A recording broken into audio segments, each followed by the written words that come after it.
Programa Vida e Saúde, com o Dr. Maurício conosco falando sobre halitose, mau hálito.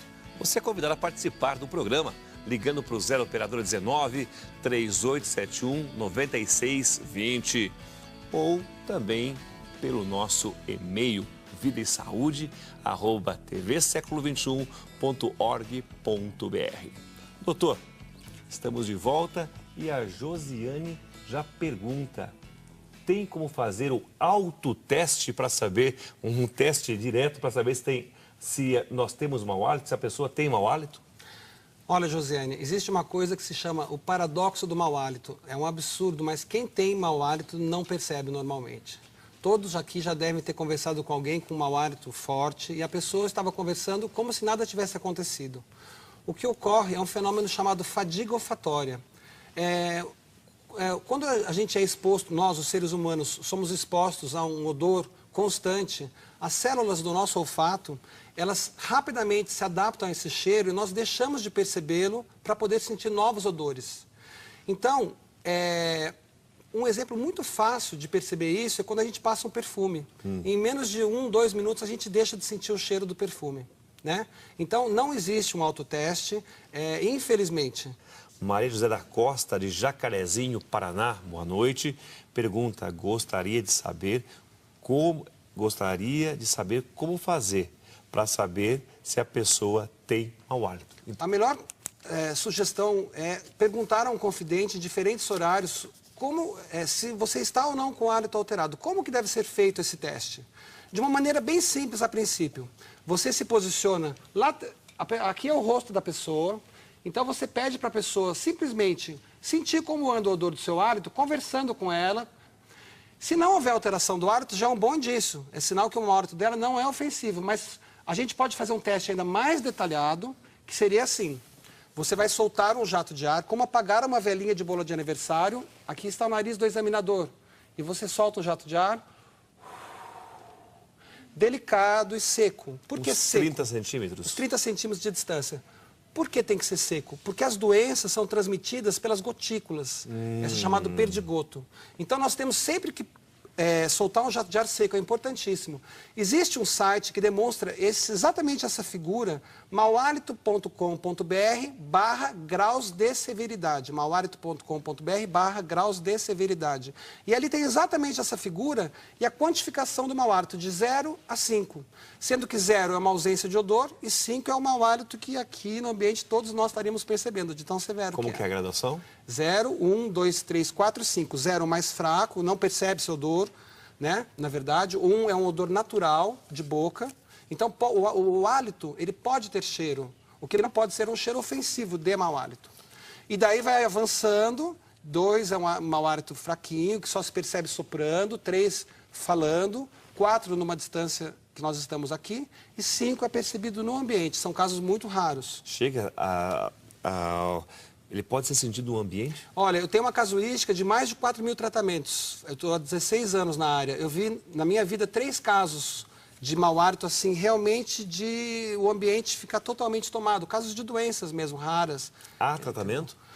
Sempre há tratamento, né? O tratamento do mau hálito, primeiro ele vai buscar as causas bucais de 90% a 95%, e de 5% a 10% dos casos a origem é extrabucal, ou seja, ou vias aéreas superiores ou de dentro do organismo, né? Então, quem é o profissional que trata o mau hálito? É o cirurgião dentista, justamente por 90% a 95% dos casos, a origem está dentro da cavidade bucal. Porém, alguns casos vão necessitar de um tratamento multidisciplinar, envolvendo o otorrino, envolvendo o endócrino, envolvendo um hepatologista. Então, o tratamento, e muitas vezes, o mau hálito pode envolver o tratamento psicológico, porque a pessoa crê que tem o problema e não tem. Viu? E também não há nada que deixe a pessoa mais deprimida e derruba o ânimo ao ela ouvir que ela está com mau hálito. É muito delicado dar essa notícia para alguém, né? Mas eu vou relatar aqui uma pesquisa que nós fizemos na nossa associação, Associação Brasileira de Halitose. Quem quiser conhecer mais, vou dar o site aqui da nossa associação, é abha.org.br, Associação Brasileira de Halitose, abha.org.br. E foi muito interessante essa pesquisa, uma das perguntas perguntava exatamente isso. Se a pessoa ficou chateada ao receber a notícia de que tinha mau hálito.